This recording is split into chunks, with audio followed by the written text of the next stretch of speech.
Hello friends, आप सभी का BMS made easy bye square channel में स्वागत है। आज के वीडियो लेक्चर में हम देखेंगे रसशास्त्र में परिभाषा क्या है, परिभाषा का इम्पोर्टेंस क्या है और कुछ परिभाषा देखेंगे।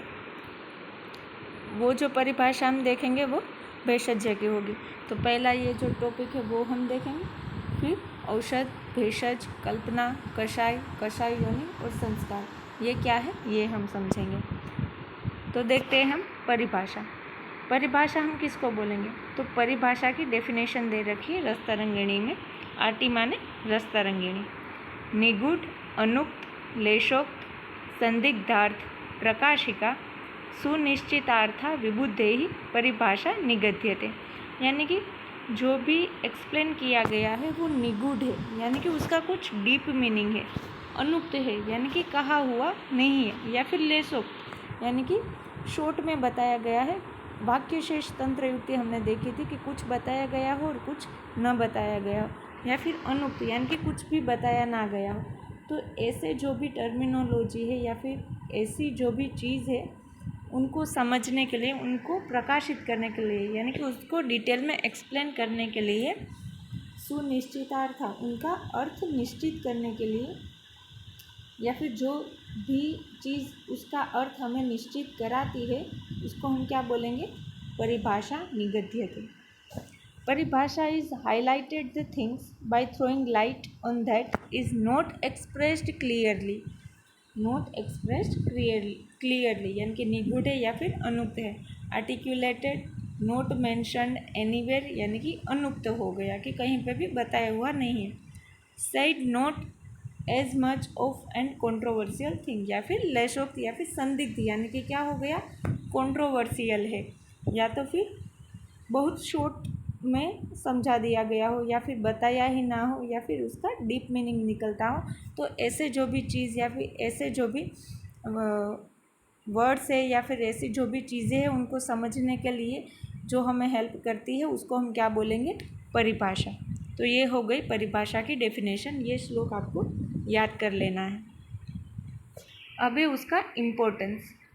परिभाषा अध्यायम आदौ यो अधीयते रस साधकः रसतंत्रार्थ विज्ञाने न स मुह्यति कुत्रचित। इसका भी रेफरेंस क्या है? रस तरंगिणी है।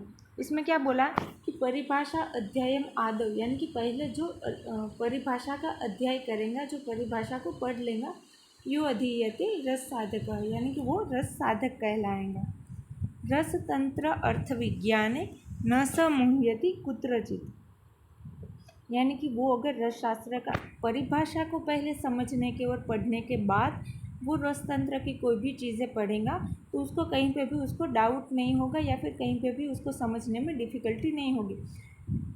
तो ये हो गया परिभाषा का importance. Before starting the procedure mention in Rasashastra text, the scholar should understand the technical terminology यानी कि परिभाषा with applied aspect, so he could not face any difficulty in the study. क्योंकि परिभाषा का मतलब हमने पहले देखा कि परिभाषा हम किसको बोलेंगे कि जो चीज़ कंट्रोवर्शियल है या फिर निगूढ़ है या फिर नहीं बताई गई है या फिर ठीक से नहीं बताई गई है, उन सबको समझने में जो हेल्प करेंगे उसको हम परिभाषा बोलेंगे। तो अगर हमने परिभाषा अच्छे से समझ ली तो फिर आगे जो भी हम तंत्र पढ़ रहे हैं उसमें हमें आसानी होगी पढ़ने में। अगर आपको पता ही नहीं है कि स्वरस क्या है, कल्क क्या है, क्वाथ क्या है, तो आप उसको कैसे पढ़ेंगे? या फिर अगर हम रसशास्त्र की बात करें तो शोधन क्या है वो आपको पता ही नहीं है, तो कौन से वर्ग की कौन सी द्रव्य है उसका शोधन किस तरह से करना है तो वो हमें कुछ पता ही नहीं चलेगा। इसलिए बोला कि पहले हमें परिभाषा अच्छे से पढ़ लेनी है।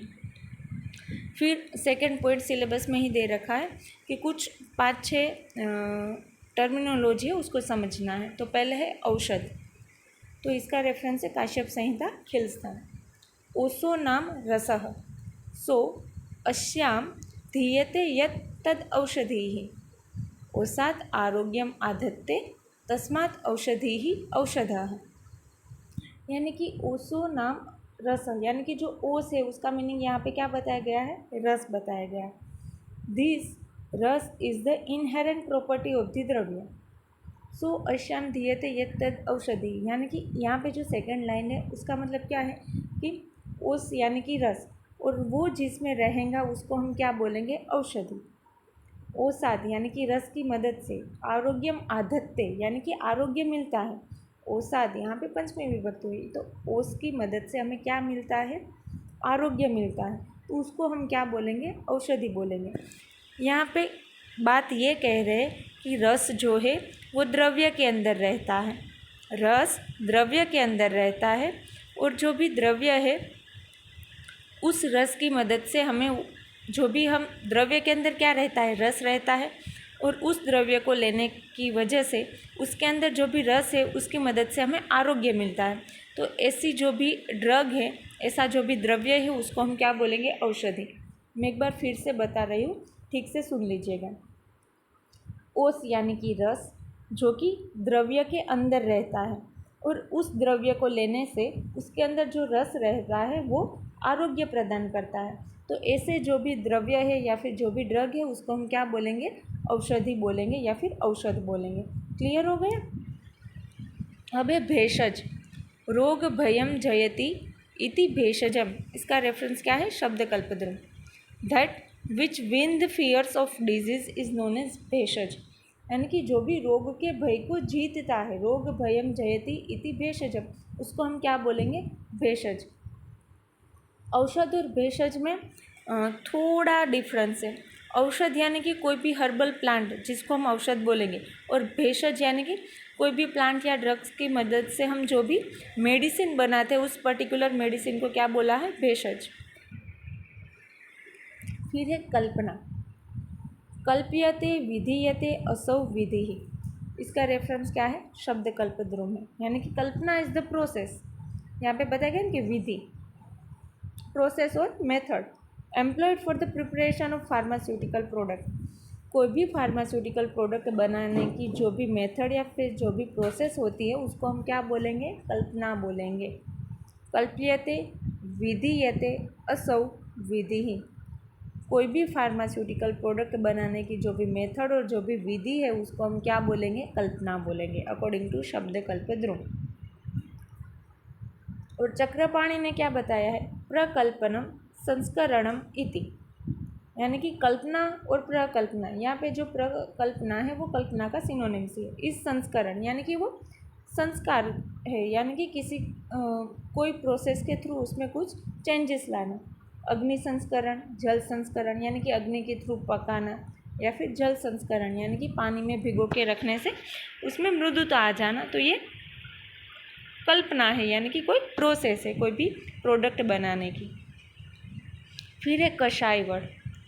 तो कषाय वर्ड से हम यहाँ पे तंत्र युक्ति भी अगर साथ में ले तो यहाँ पे पदार्थ तंत्र युक्ति काम में आएंगे। अगर हम रस की बात कर रहे हैं तो कषाय यानी कि एस्ट्रिंजेंट टेस्ट होगा, और अगर हम भेषज कल्पना में कषाय पर्टिकुलर बात करें तो यहाँ पे पंचविध कषाय यानी कि स्वरस, कल्प, वात, हिम और फांट होगा।